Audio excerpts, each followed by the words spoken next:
It's great to welcome Diane Dimond and Marian Kornicki to the podcast. I hope I pronounced both your names correctly. Yep. Diane is a journalist and an author of a book titled We're Here to Help When Guardianship Goes Wrong. Marian is a member of the Victims and Families Devastated by Guardianship Coalition. So we're focusing on the potential dangers of court-appointed guardianship and conservatorship. So yeah, nothing like the Chris Pratt movies, the Guardians of the Galaxy. So this is a very new topic to me. I was introduced to uh, Diane, the book by Marian. She emailed me because she is a listener of my program. So yeah, I was introduced to it. I read a bit of the book, and it is is horrifying in the worst of ways. So I'd like to start first by asking Marian about her group or coalition, the Victims and Family Devastated by Guardianship. So how did you become a member, and what do you guys do? Well, actually, I started that particular Okay. coalition, and there are a lot of um, people from all over the country who are part of this coalition, and also there are people who have started their own groups in different states, and I would say that I'm probably in communication with most of them. And what people are trying to do in the various coalitions are get more media attention about the issue, also let people know about people like Diane who've been researching and writing about this issue and also has written this really important book.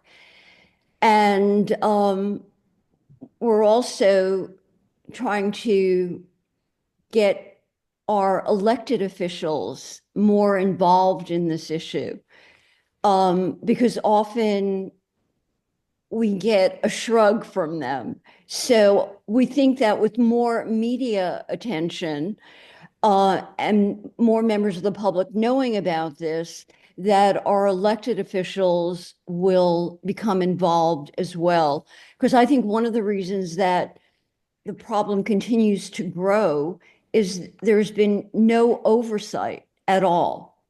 Um, and that needs to happen. And also, there needs to be the involvement of state law enforcement, like our attorney generals in each of the states need to be involved. And thus far, that's been very limited. Mhm. I guess I should change the description at the beginning for Marian from, just a member to the founder. So my apologies. Okay. Not necessary. So do you have a personal guardianship story to tell, Marian? I do. And in fact, my story is in Diane's book. Yep. I was Okay. just going to say that, Miriam.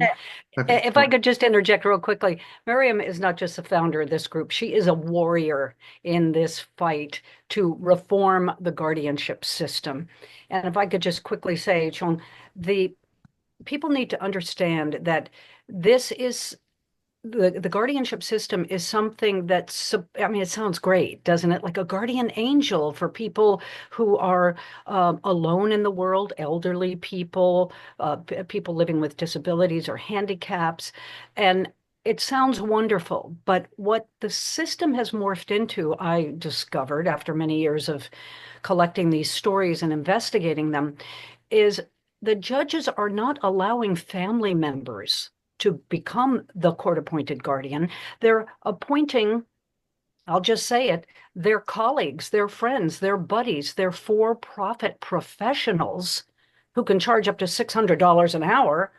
They're appointing them to become the guardian. And it's so important for people to understand that when someone is guardianized by the court, they become an incapacitated ward of the court and they're stripped of their civil rights. In most states, they can't hire their own lawyer to fight for them. They can't decide where to live, what doctors they see. They can't drive a car. They can't spend their own money. All of their money is confiscated by the court and put into the name of the guardian. And more, it's not a family member. It's someone who's involved in this insider group, and they can spend the money almost any way they want. Auditing is almost non-existent. There's not enough staff to look at how all this money is being spent. And every year in this country, state courts confiscate at least $50 billion in citizens' assets. You can see how the unscrupulous would be attracted to work in this system. Yes. And I certainly hope that, both of you being on this show may help spread the word. That's what we're hoping to do. And we're hoping, people read Diane's book, and she's also on Substack as well, writing about this issue. And it's would be great if more and more people were able to contact her. And being with you now, hopefully that will happen. Marian, I interrupted your story. Your personal story was so compelling. I put it in the book. Yes, of course. We'd like to hear it. So either of you can, tell the tale. Well, my father and I were advised to file for guardianship by an estate's attorney. And it was because my father wanted to protect my mother, because he discovered that my sister was embezzling money from my parents because my mom was sick, and my sister was becoming very aggressive about my parents' assets. He had already gone to the Nassau County DA, and they were moving slowly. They were doing a forensic accounting, but this estate's attorney suggested that we file for guardianship. The process of going through filing is a very expensive one, because in New York State, the court appoints a guardian for the incapacitated person. Another lawyer becomes part of that process as well. Some sort of I think the title was referee. Yeah. And they became very aggressive towards me and my father. There was never an open hearing. They told our lawyer that they were not going to recommend us as guardians, but there was really no specific reason. We read their reports. I mean, the referee said that my mom hadn't been outside in 6 months. It was February and March in New York State, which the weather was uncomfortably cold. I mean, you wouldn't want someone who's in a very fragile state to go outside. So it did not make sense. So then as Diane said, they took over all of the assets. Their name was on everything. And also my mom's Social Security check was going into the account that they created. And there were a series of court-appointed guardians, and each one billed unlimited fees until there was no more money in my mom's account. Because the ward of the court's estate pays for all of the people the judge appoints. So as Marian is saying, they hired a lawyer, and then there was a guardian lawyer appointed, and then a referee lawyer appointed, and Miriam's mother's estate was paying for all of that. And it just dwindles and dwindles, right, Mariam? Yes, that's exactly what happened. And then what they did was they filed to take over 1/3 of my father's estate. And that was approved by a judge after, and even though my father had a trust for my mother, and by the time, and they wanted me to send them the money, and we were on our fifth um, court-appointed guardian. So we were on the fifth court-appointed guardian in New York State Supreme Court, and there was also a court-appointed guardian in probate court. And we had never met her, and she was just billing away because they all speak to each other. By that point, I realized that there was this giant scam going on. So I told my lawyer at the time that I'm not transferring any money, that I'm going to pay my mother's bills. So the lawyer told me, my lawyer told me that, um, one, that if I did transfer the money, that they were not going to pay this for my mom's aide. And that was the major part of the expenses. I had an aide helping me during the week, and I had an aide on the weekend. And I was told that they were not going to reimburse me for the aide, number one. And then number two, if I didn't transfer the money to them and I continued paying the bills myself, then after my mom died, I'd be responsible for giving them 1/3 of the estate without being reimbursed at all. So that's where I am right now. My mom died in 2018. They have put a lien on my brokerage account and never transferred the deed to my parents' house. And that's where I'm living now. I'm paying all of the taxes and all of the other expenses that come with maintaining a property. I can't sell because I don't have the deed, nor can I take a tax deduction. So that's where we are at the moment. Chung, can you see how complicated the insiders in this system can make it for people like Miriam? And that's one story. That I've found stories in nearly every single state of the Union here in the United States. This guardianship system is controlled by each individual state, and there are different laws and different regulations in each state, but it's pretty similar throughout.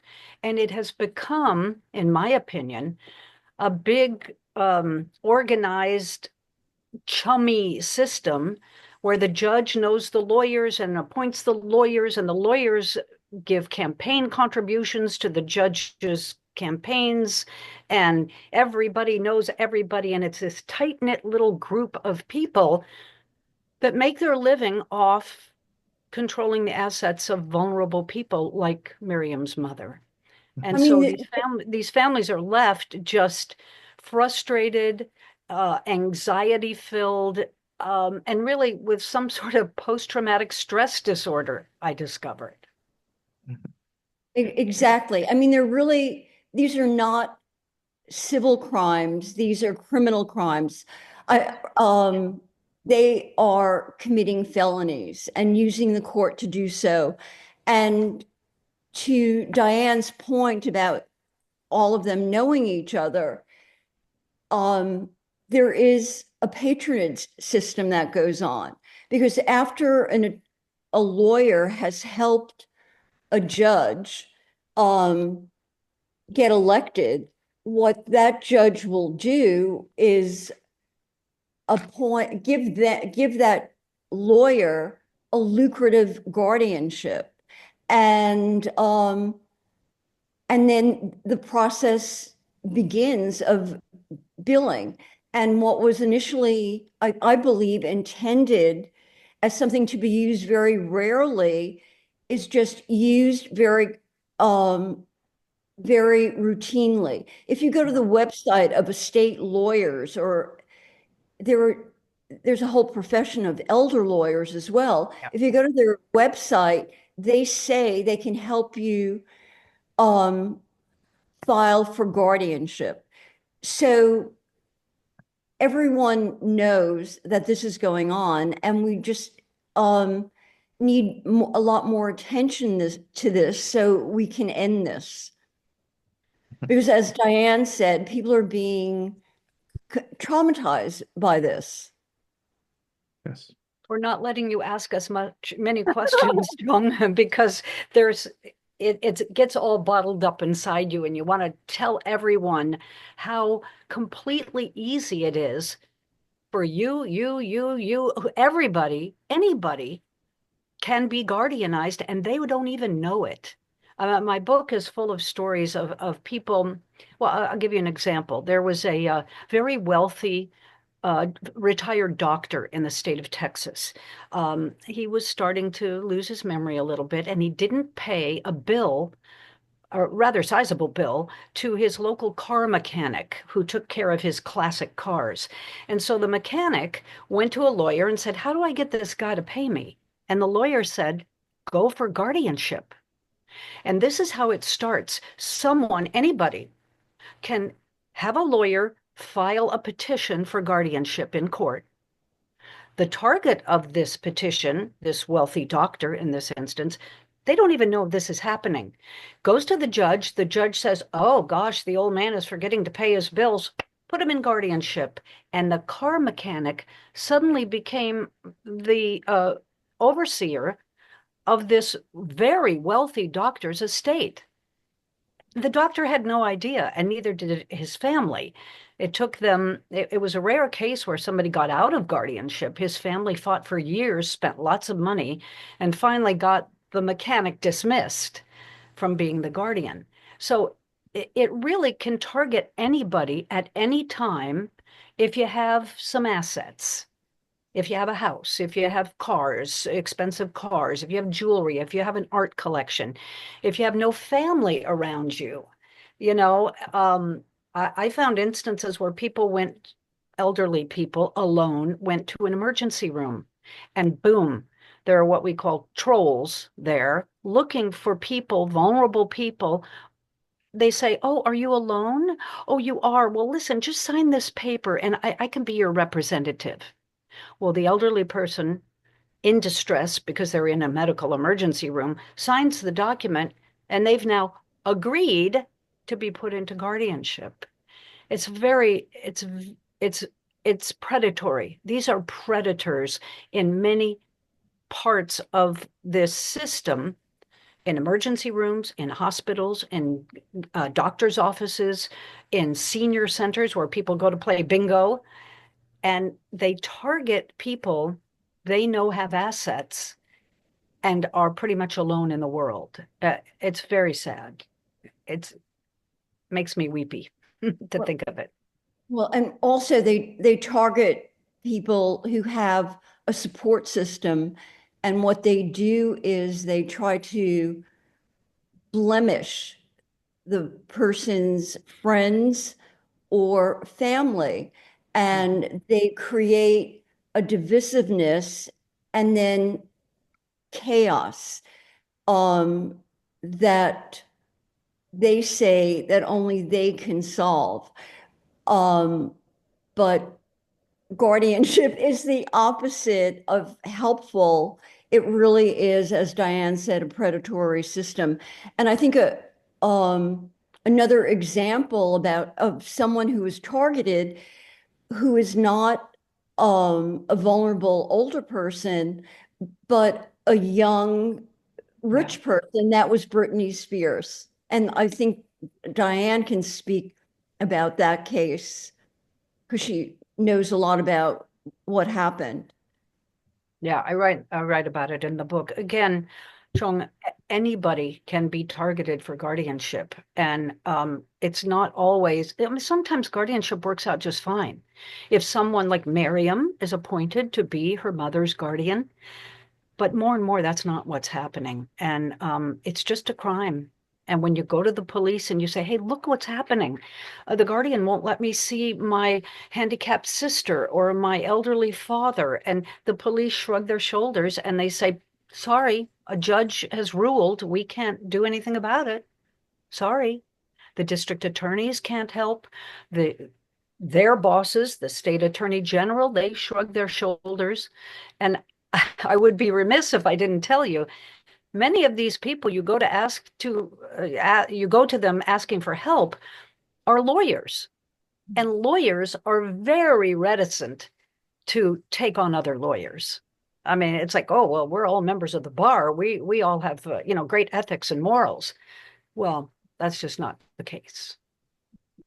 Well, that reminds me, in 1999, there were two attorneys in New York who wrote to their Democratic Party, and they said that they were being frozen out of lucrative guardianships. And they put in writing something that everyone knew that was going on, and which is the appointment of guardianships to their buddies.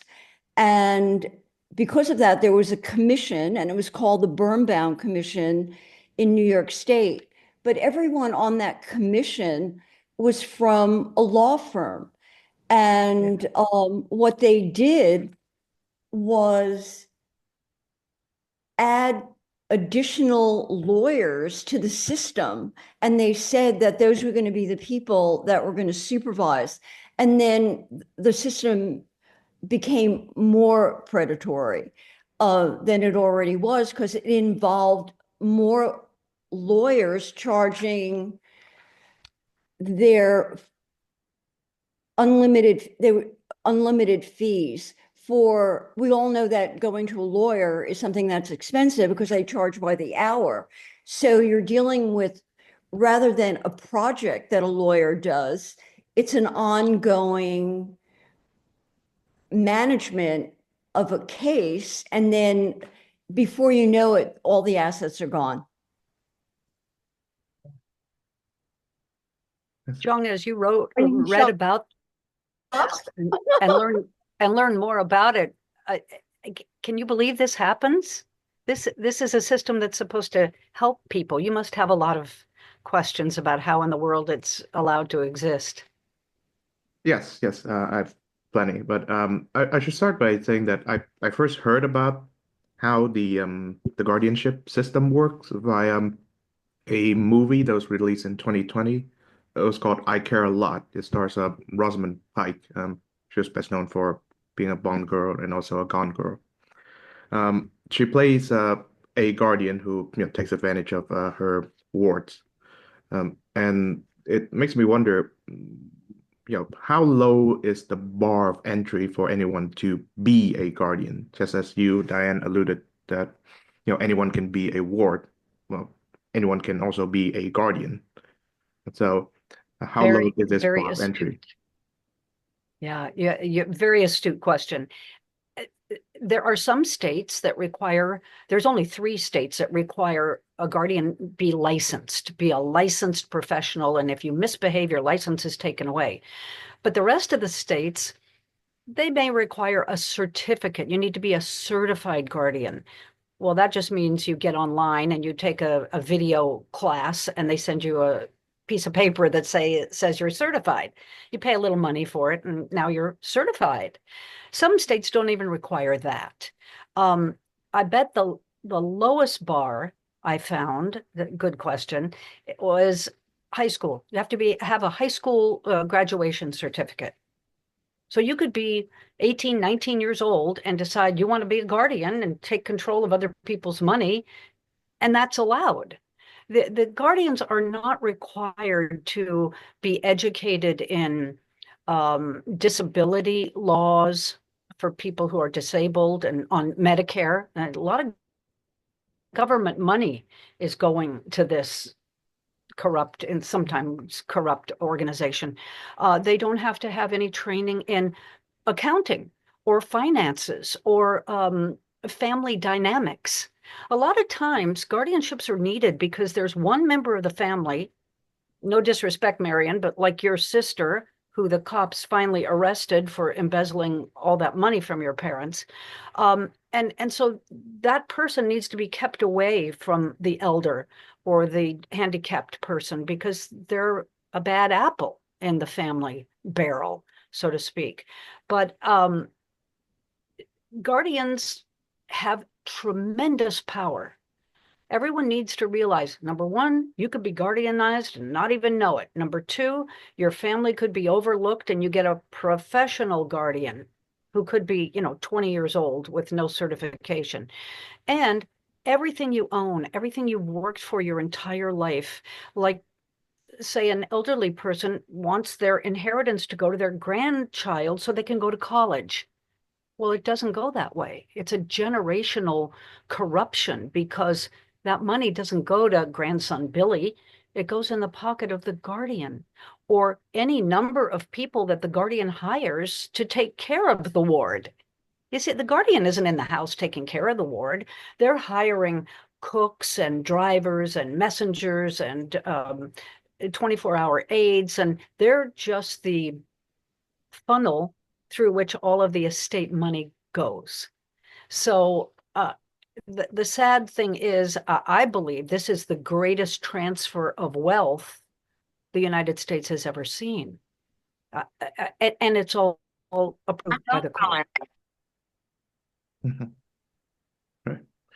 Now, one thing I would also like to address is that, yeah, since you mentioned the Britney Spears story, from what I've read about it, I know that there was a sort of family dispute between her and her dad. I believe her dad was the one that appointed a conservator, which is somewhat different from a guardian. So you're welcome to explain that. But if you don't mind me comparing you to Britney Spears, Marian, it seems that there's always, or there is usually frequently an element of family dispute going on in these guardian cases. So I guess you can fill me in on, well, first, the difference between a guardianship and a conservatorship, but more elaborately, how these guardians, these unscrupulous actors, take advantage of, family fights and such. Well, my understanding is that the difference is only in name only. California calls guardianship conservatorship, and maybe there are other states, but California is the only one that I know of. It, in our case, my sister was and is a criminal, and I think criminals are psychopathic. What happened when the guardianship wasn't given to my dad and me? It was the guardians who created chaos because they introduced my sister as someone that should be involved. So they were very destructive, and she was allowed by them to continue her destructive path. So, yes, I mean, there are family disputes, and that's normal. But what happens in guardianship, and other people have said the same who are victims, is that the guardians, because it's to their advantage to create an extraordinarily divisive situation, so they can continue billing. Guardianship should not be normalized. I think disputes are, and those disputes can be settled in other ways, but not in a guardianship. Because when you have a guardianship, the guardians take control over everything, and and the money, and they start billing.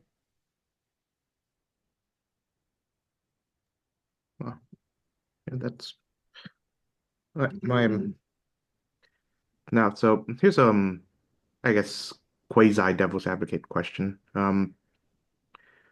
You may notice, I'm not of the United States, but you may notice that in the past few years, the United States have been pretty anti-wealthy people, in the sense that the culture has been, in some ways, have the sort of eat the rich rhetoric going on. So those who, listen to this, who may think, well, these stories often involve, wealthy people and their somewhat wealthy families, in a dispute, and we are just but poor people, and why should we give them any sympathy? So that would be a kind of cruel way of putting it, but basically the point is that, well, these issues all only affect rich people and famous people like Britney Spears. So why should we common folk care?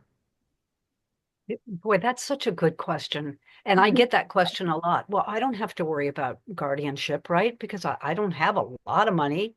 I have a house and a car, and I own some land up in the mountains.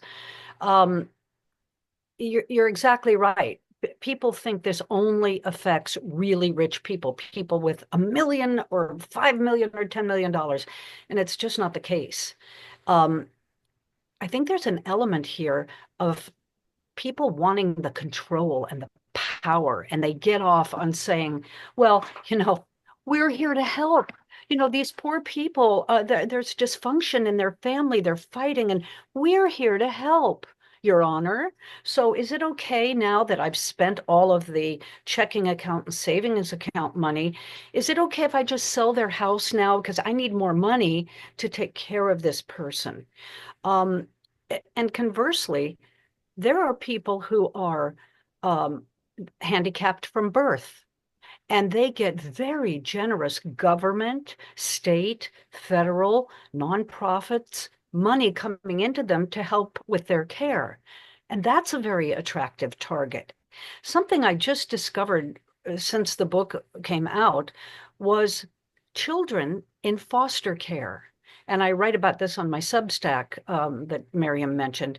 Uh, there's a young girl in another state, Michigan, and she was 5 years old and put into the foster care system. Her mother had many children with many different men, and all of them were ultimately taken away. But this one particular girl, Kaylee is her name, was taken away and put into foster care. Well, state money went for her care, federal money, local charity money.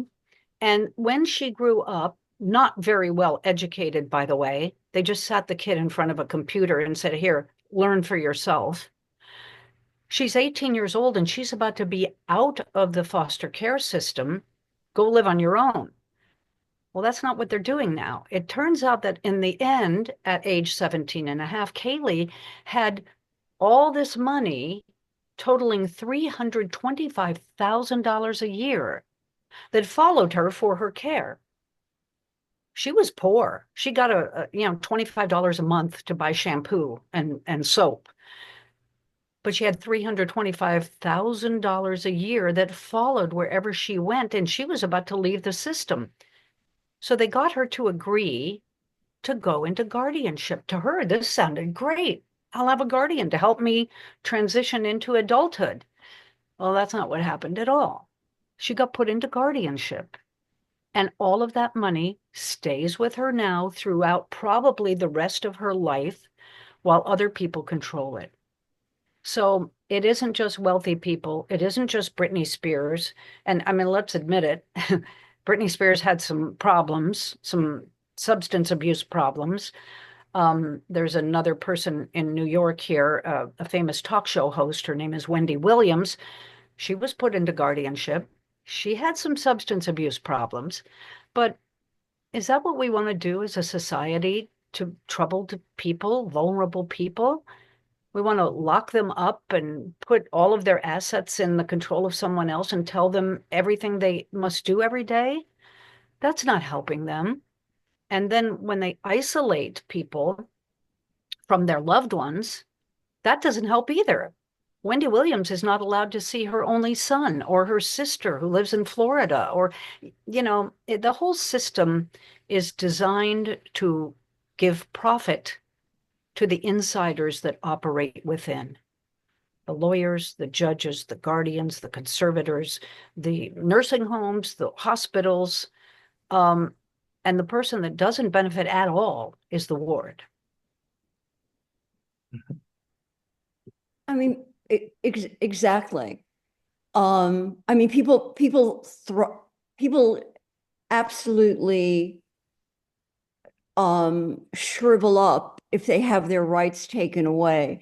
Do we really want that kind of system where we take people's rights away after we accuse them of having a problem? That's not a system that we should support or endorse.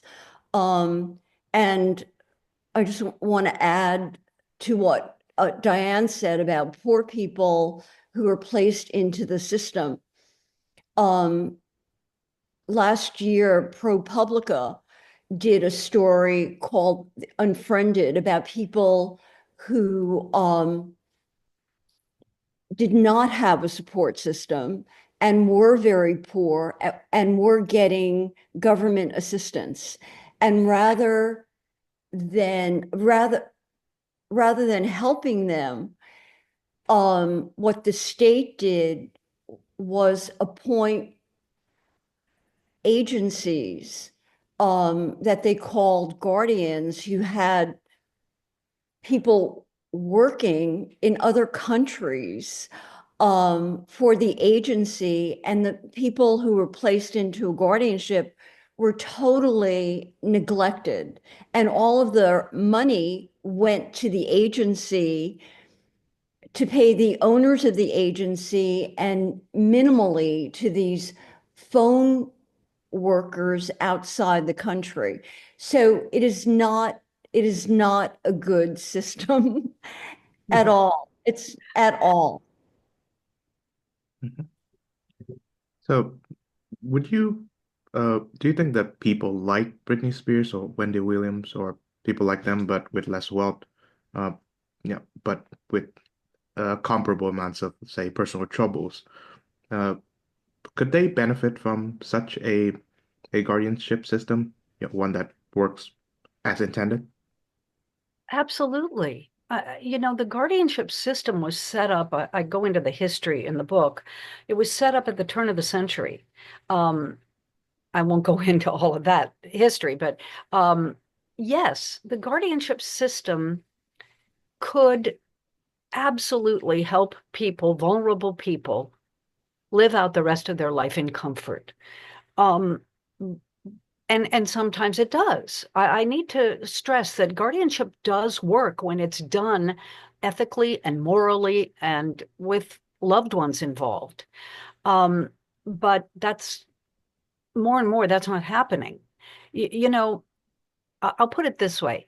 If the United States of America was really interested in a guardianship system to help the most vulnerable people in our country, there wouldn't be people sleeping on the street here in New York City or in Los Angeles or Baltimore or Dallas, Texas, or Minot, North Dakota.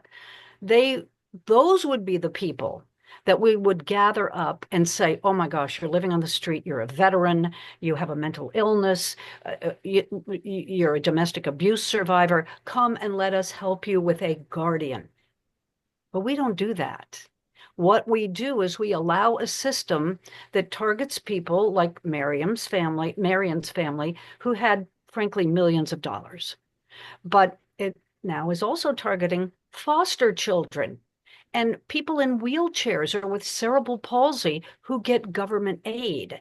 So it's not just families that are being ripped off, it's also the government. The government is paying for someone in a wheelchair to get transportation and meals to doctor's appointments, meals brought into their house, aides to come and help them live. But the ward is often, not always, but often neglected. There was a piece in the paper here locally where there was a woman, Bonnie Apple is her name, was her name. She's passed away now. She had a guardian, an agency appointed to take care of her. Well, they gave her an aid, but they didn't give her any food, and she nearly starved to death. She was put into the hospital looking like someone who came out of Auschwitz, and she died shortly after that, probably because the malnutrition and the dehydration speeded up her death. What happened to the agency? Is anybody held accountable? No. No. The guardian can say, hey, I just did what the judge told me to do. The judge gave me permission for everything I did. Yes, I sold the house for a little less than it was worth. Okay, a lot less than it was worth, but I needed cash quick. Nobody ever says, yeah, but you sold it to your best friend at a discount price, and you probably got a kickback on that. I found so many instances, I write about them in the book. There just was blatant corruption going on. And whilst a few, I mean, I can count them on these hands, a few guardians have gone to prison for what they've done, a lot more haven't. There's a judge in Florida, by the way, who, when he understands that a ward's house is going to be sold and it's worth $450,000, he'll offer 280,000 and he buys the house before it's ever on the market. He's done it 60 times. He's still on the bench. Go figure. What I discovered too reading your book, Diane, is that there are cases where a guardian, so to speak, has a roster of up to like 100 wards. And it's a similar case in the I Care a Lot movie too. Rosamund Pike's character, like, manages the finances and the day-to-day living of, multiple people. And I think even if you were somewhat, less than moral person, you just say, well, this is not realistic. There's only a few, only so many hours in a day. How would you manage the affairs of so many people? So how can that, uh, let slide? Yeah, yeah. There was a woman, I'm trying to think of her name, Rebecca Farrelly, in the state of Florida, who had 400 wards all at the same time. Now, how can one person adequately manage the affairs of 400 people who were scattered in counties around the state? Well, the short of it is she didn't. She got her name put on all of their assets, and then she pretty much ignored them. She also did a dastardly thing that she would put a do not resuscitate on all of her elderly patients or clients, wards of the court. And so that if they went into distress and went to the hospital, the staff was not allowed to save their life because she had put these do not resuscitate orders on. And one of her wards, a man named Stephen Stryker, died. He had a swallowing problem. Well, she had put, and he had a tube to feed him. She'd also ordered that his tube be capped. So the staff stood by for a week and watched this man slowly die. She was arrested. It was in the middle of the COVID pandemic, so the courts shut down. And when it finally opened up and got her case in front of court, all of the major charges were dropped. She was charged only with like negligence to an elder or something like that, and she got a slap on the wrist. That's all. Oh, and she can't be a guardian anymore in the state of Florida. But now I understand she is registered as a life coach. So people can hire Rebecca Farrelly as a life coach to tell them how to live their life. That's not the only case. I write about one in the state of Nevada, a married couple guardians, a company in the state of New Mexico, and they're all in prison now. In the New Mexico case, the ringleader, the woman, Harris is her name, got 47 years in prison for stealing $11 million from her wards over the years. So there are a few instances where guardians are being punished, but a lot more of them a vast majority of them are not. I think we'd be served. Oh, I'm sorry, Chung, were you about to say something? Yeah, but Go want ahead, to please, continue you. please. Okay. So I like to mention just briefly that I attended a conference. I skipped early just to make time for this, and the conference happens to be on the topic of family and demographic decline. So it's pretty apt. One, the family topic of how family strife can be rife for this kind of predatory behavior, but also, as Marian alluded to before we begin, the United States' population is at a below replacement rate level, so below 2.1. So in the future, we might expect more old people than the young people necessary to replenish the population. So as you've mentioned, because the guardianship system often affects the elderly, so there'll be more elder people, senior citizens within the United States population. So give us a reason why we should be more concerned than we are now. Well, because it's growing, and we really need to have um, more involvement by elected officials condemning what's going on. And one of the things that we've tried to do is have a full congressional hearing on this with victims. And in addition to that, in New York, for a few years, we were trying to have a legislative hearing. But because this involves so many layers of people who know that this is going on, that hasn't happened. Um, The and lobbyists, you mean the yeah, lobbyists, right? yeah.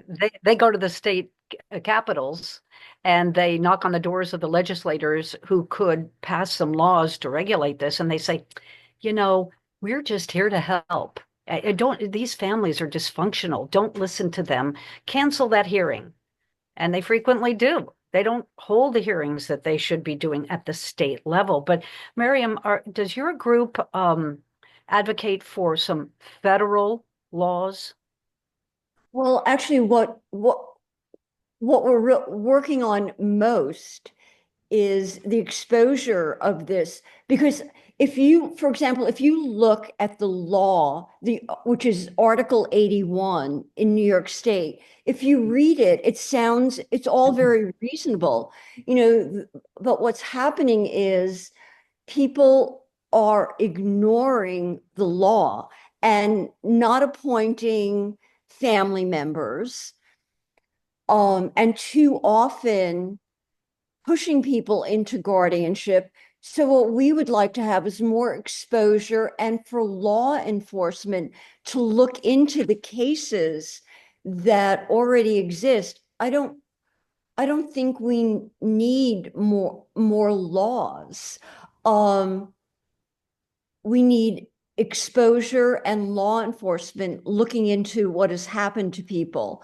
And if there was a congressional hearing with victims talking about what's happening to them, I think that would make a really big difference.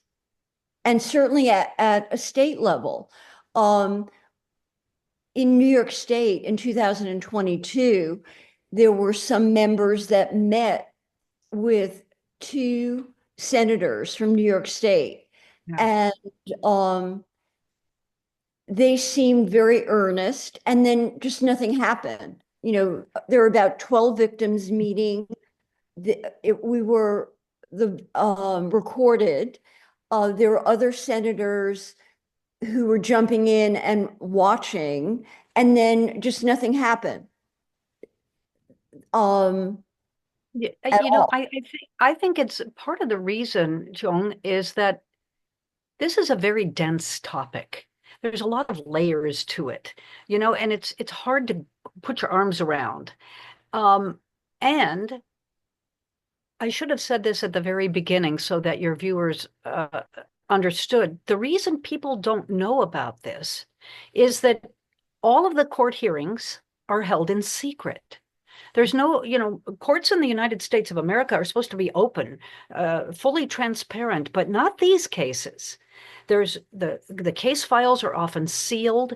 Participants like Mariam or other family members are frequently put under gag order. They're not allowed to say anything about the case to anyone. Can't put it on Facebook, can't talk to your next door neighbor or your best friend about it. Everything is seeped in secrecy, so the public doesn't know about this system. And it's groups like Marian's that are trying to educate the public that, hey, this could happen to you. You know, it's stunning to me the amount of roadblocks I ran up against when I was trying to investigate each individual case. It took me 8 years of investigation and documentation to write this book. And frankly, I got to write this book because some family members said, you know what?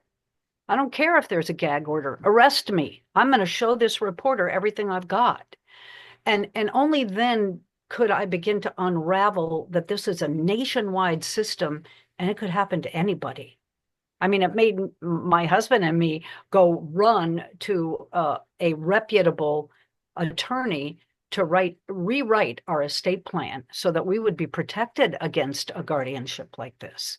So I think I'm going to differ with Marian a little bit in that since the turn of the century, it's been shown that these states have not conducted adequate oversight on guardianship. And I think it's time for Washington, D.C., for the United States Congress and Senate to come together and write some laws. These are civil rights violations. You know, the congressman in Washington will say, well, we can't get involved. It's a state's issue. Well, I'm going to call BS on that because the federal government gets involved in states' police departments if they think there is a civil rights violation. They go in and they take over the police department and they run it and give them recommendations they have to follow. Why doesn't that happen with guardianship? Well, are you I don't know. I'm sorry. Are you suggesting that there be a law to say that the federal government can go in and investigate what's going on? Is that what? Oh, I mean, I certainly agree with that. Absolutely. We have a brand new attorney general now. Pam Bondi is her name. She comes from the state of Florida, which is like the worst guardianship state, in my opinion. So yeah, go in and audit these systems. You know, there's nobody that keeps track of how many people are in guardianship in this country. I think it's about 2 million people. Mariam thinks it's more. Maybe it is. Nobody knows. I mean, we keep track of, missing cars and missing children, but we don't keep track of how many people are living under very serious court control in this country. It's jaw-dropping to me. Well, I agree with you. If I would like to see a federal bill saying that these state guardianships need to be audited. I would agree with that. And keep a database of who's in guardianship, who's died. How come your estate is still open? Why is it still open? When did your mother die, Mariam? My mom died in May of 2018. 18. It's 2025, and the estate's still open, and the insiders are still pulling fees out. Why is that allowed to happen? So if every state kept a database and then fed it into one federal computer, well, that would be a big first step, but nobody's required that yet. So Marian and I have it all figured out, Young, but nobody listens to us. So what are you going to do? I think the more people know about this, the more people will be speaking up. Of course. Yeah. And I would recommend, viewers and listeners check out, Diane's book and Marian's group. We certainly cannot address all the topics in relation to this subject matter, in one sitting. but I'd like to end with this. So both of you mentioned the secrecy surrounding this entire affair or business. One could call it a racket. So how can this culture of secrecy be broken? Well, I think allowing hearings to be open, allowing case files to be looked at openly. Uh, and now, having said that, the reason everything is secret is they always rely on the federal HIPAA law, and that is a law that protects citizens' right to privacy when it comes to their medical information. And it's true, a lot of people are put into guardianship because they have a physical health problem or a mental health problem. And so I think that there would be ways to keep that part of the case file secret to protect people. You don't want the public knowing that you have schizophrenia or that you have dementia. It's nobody's business. But I don't want to pry into that. I want to pry into the way the system is operated. And I think opening it up, I think capping the fees that people can charge, maybe a percentage of however big the estate is. Marian, you probably have a lot of ideas too. Well, in our case, the, there were meetings in chambers. And the first time I went to court with my lawyer, and he walked into chambers with the judge, I said, why is that happening? Why is it in secret? He said it's so the judge can think like a lawyer. And it had, and, and so the lawyers went into chambers with the judge, and then they came out and made an announcement about what they decided. And our case began in 2005, and that's how it always was, where they went into the judges' chambers, and there were 5 different judges, and they came out and just stated whatever they had decided on. And also, yeah, Go ahead. no. I was going to say there is a proposal in a couple of states to videotape these closed proceedings so that if there is a question later, you have a record of it. Many of these cases, there's not even a court reporter and they're taking down the words. So that would be another way, I think, Chung, to keep people honest, so to speak. If you know you're being videotaped, you might want to, mind your manners on this. Well, my feeling is it's unconstitutional. It feels like it's illegal. And more exposure, I think, will mean perhaps more involvement from the federal government and also state law enforcement. I do know that after the ProPublica series, which I'll email it to you, Chung. You may have some interest in reading that as well. That in the last article that the reporter did, he said that the New York AG's office is going to be looking around into these cases. So I don't know what that means. That was the last article in the series.